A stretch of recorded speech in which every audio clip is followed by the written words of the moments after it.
Okay, 5 unnamed bandits supporting class here. We've still got the weapon advantage against the bandits just by using our swords. That number advantage is a bit more worrying than the fights we had in the previous missions. And while Kent and Sane will have an advantage against glass due to using spears, Lynn will be even with the guy.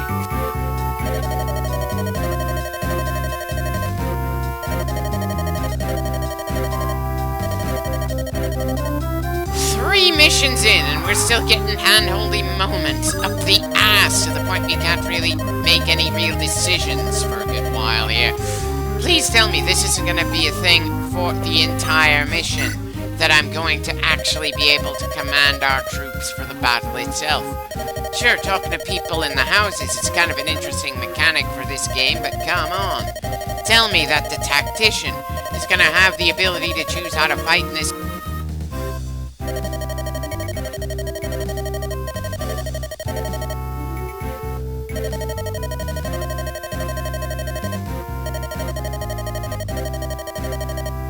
Well, that sounds like a good way for our 2 cavalrymen to get in there.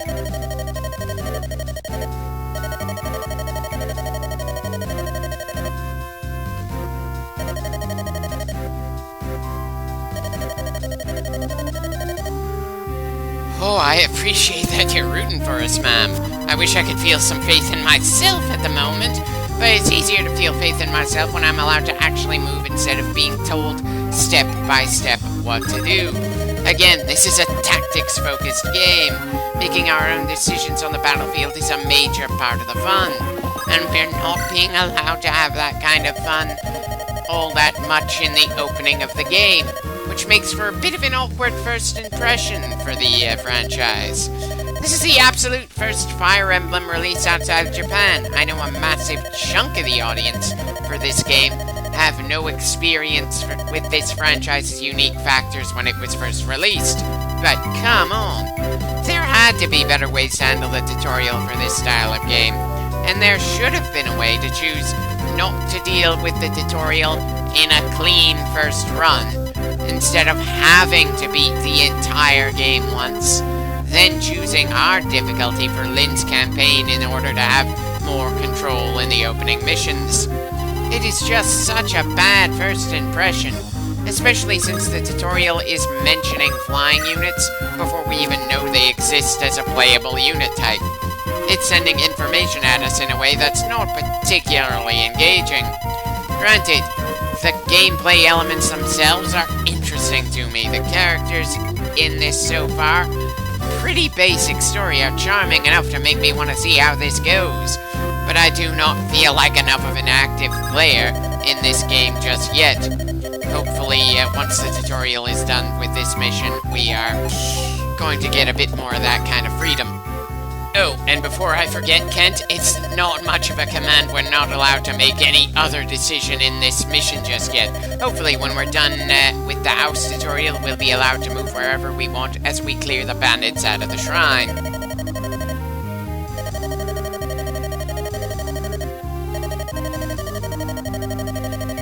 We already know that. You're not giving us any fresh information, lady. And frankly, it's easy to tell that the chosen user is very likely within this team of 3. It's not like Wesker is going to be able to pick it up and start swinging.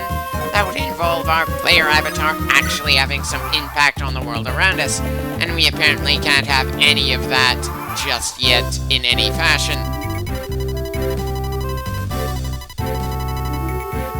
Indeed. Fortresses are defensive ground we can use to our benefit, and staying on that tile will heal us significantly.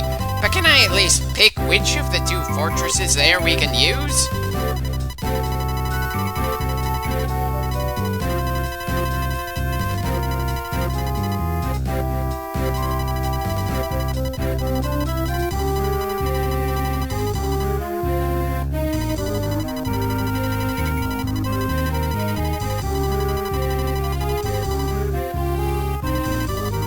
I forget, just how much time in the previous mission were we prevented from having decisions of any kind?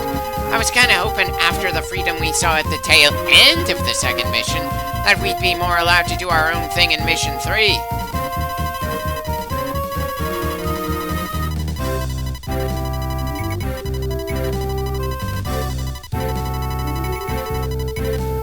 Well, at least they're not hiding the fact that most bosses will just stand on defensive ground, that it makes it a pain in the ass to deal with them.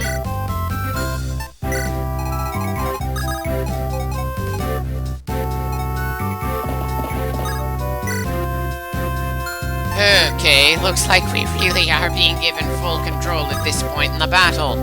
Definitely a relief. Since Lynn is the only one of our team that can traverse those mountains there, she's the only one who could possibly try to go south to get in there. Kent and Sane absolutely have to take the shortcut, despite the fact that they can travel further.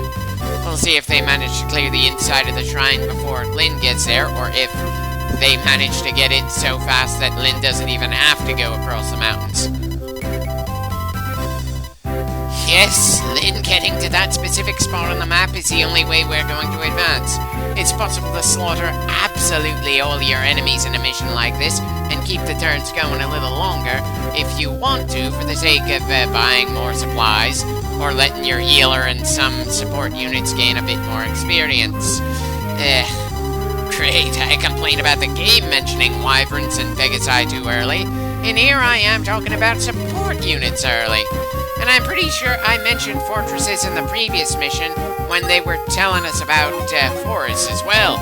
Just goes to show that they did something right with this game, even if I'm not a fan of the tutorial, if you haven't got a save file on the cartridge. Anyway, that's a second kill for Sane. He's tied with Kent at 2 for the moment, and Lynn is just 1 kill away from being an official ace.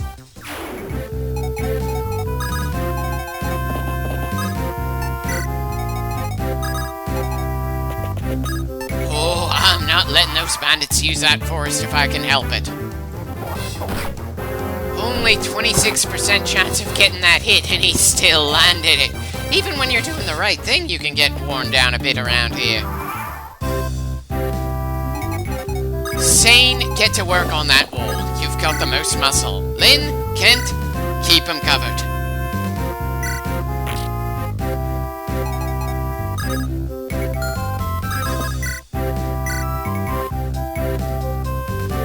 Apparently, Kent isn't going to get the kill here, but he can at least gain some experience swinging that blade. There's no risk of his blade getting worn down anytime soon.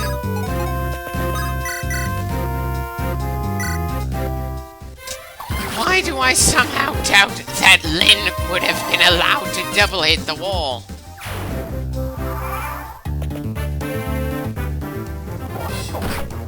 Son of a bitch! Another low odds hit against us!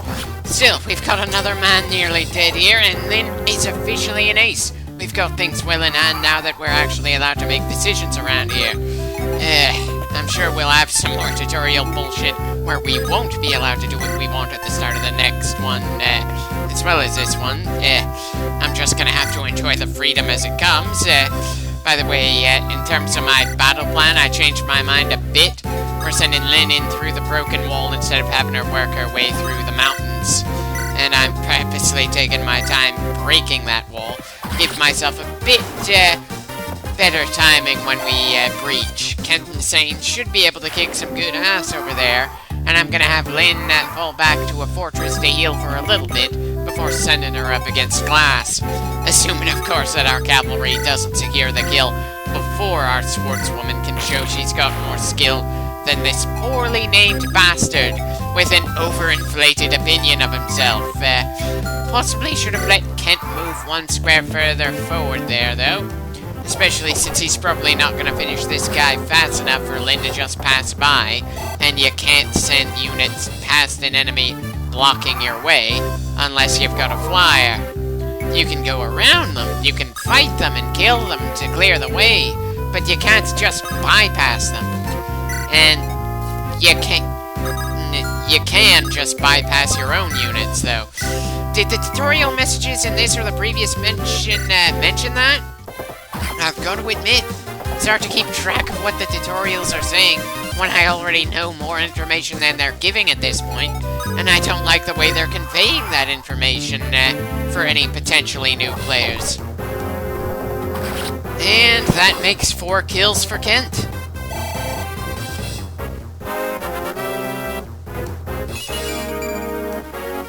I like the speed upgrade, but I prefer more strength as well. It's gonna take a while for him to be able to start killing foes in 2 or less turns, that's for sure. At least, I assume so. That seems to be a thing for both Lynn and Sane at this point. Interesting considering Sane's experience gains were absolutely crippled in the previous mission due to tutorial-induced stupidity. Well, we have a very one-sided chance in our favor, sir. If anything, you're the one who should be worried.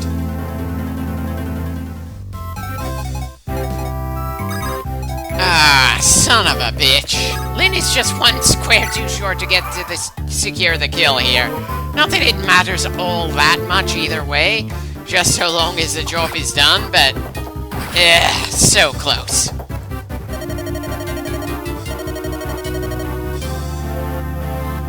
Right. Goodbye there, class. The only thing memorable about you is your somewhat funny name.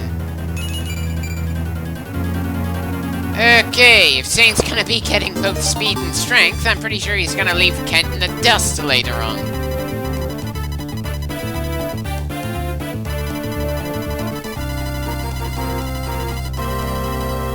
After a certain point in the game, we're going to be allowed to have a large inventory that everyone can draw from instead of having everyone carry their own gear all the time.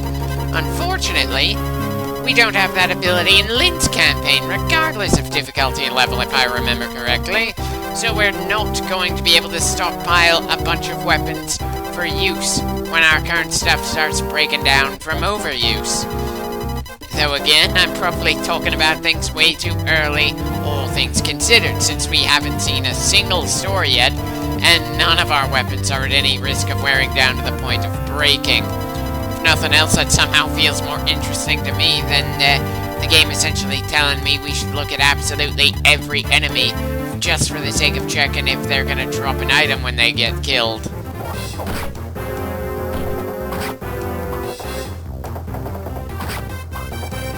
Huh.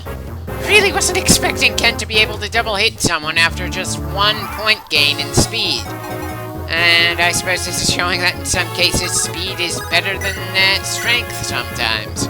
He's gone from needing 3 turns to kill someone to 2. Within the same damn clip I was complaining he needed 3 when everyone else on the team was swifter taking their foes down. Oh boy. Anyway, this mission has made both Lynn and Kent into aces, and the team's overall score at the moment is 13. I'm feeling pretty satisfied right now.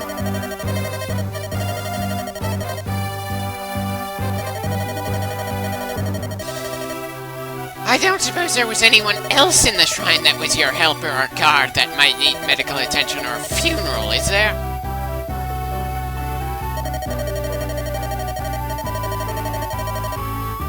I'm afraid that was a waste of time, sir. We're going to be taking that sword, which in some ways feels a bit hilarious, and I'm sure the shrine is going to be essentially shut down when its main attraction is gone. Seriously, this thing is apparently an item that people who want to wish for luck on a long journey come to. Once it's no longer here, I'm pretty sure a lot of people are going to get nervous, since it's not like a sacred spiritual protection thing can pop up out of nowhere to replace it. At least not something that's culturally accepted. I feel like they should have used this mission as a bit of world building, and later on we gain the sword. We shouldn't have gained it within the same half-hour period we learned it existed. Sure, as it's done, it feels like a big moment for Lynn herself, but she's already had a big moment in the previous mission, learning about her grandfather and murderous granduncle. Could Destiny have maybe taken a breather for a bit before favoring her again?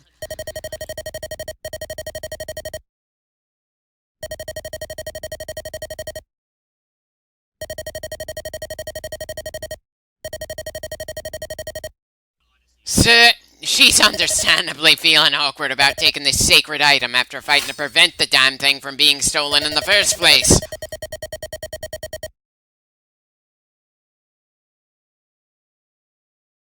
Huh. Looks a bit too straight to be a katana, but the handguard certainly looks like a Japanese handguard. And considering the fact that Lynn's entire fighting style is focused on the whole katana-styled quick-draw slashes. I'm pretty sure that might have been an error on the artist's part. Good enough to draw people and weapons so that they're recognizable as such, but not really good enough to get the fine details of the weapon. Not a big issue since the images we cut away to aren't in any way action-oriented, and when things are active, we tend to see in-game sprites moving around. It's just something that kind of caught my attention there.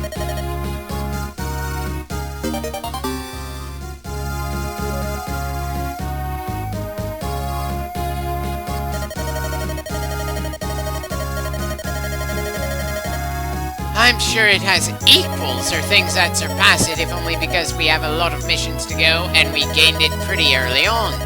It's also kind of funny that I'm probably going to keep on using less impressive weapons with Lynn all the way until maybe the final mission, since this is a completely irreplaceable tool. And I don't think the game does anything to let you repair these things from mission to mission.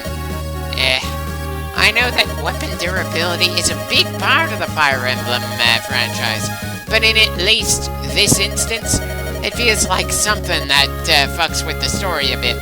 So maybe they should have made a few exceptions to the whole weapons breaking down after a set number of uses thing.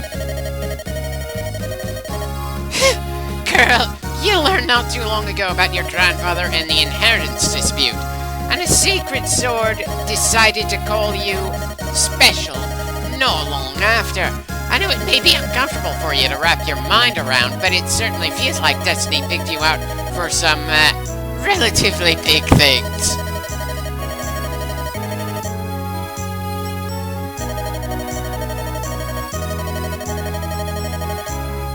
That line from Sane would have felt a bit better if I saw the two of them actually try to do something with it and fail.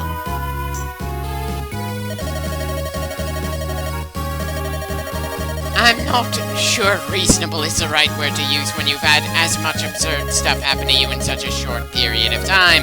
Hopefully we'll have a long period of time before we have to worry about anything else world-shaking happening to a major character.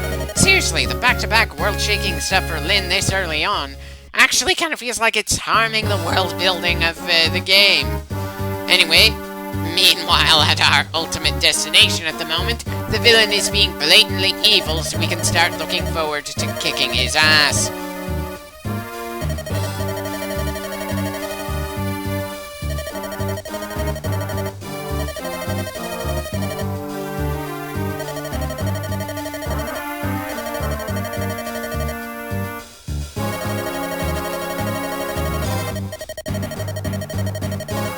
I'm sure it is, but since most bandits use axes, we should be good.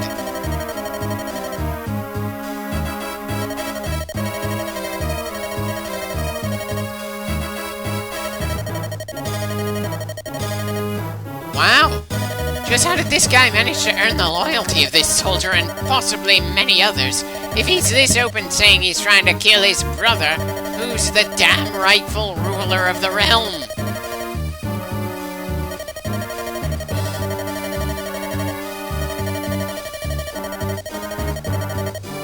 I'm sure it will be far off enough that we'll be able to save him.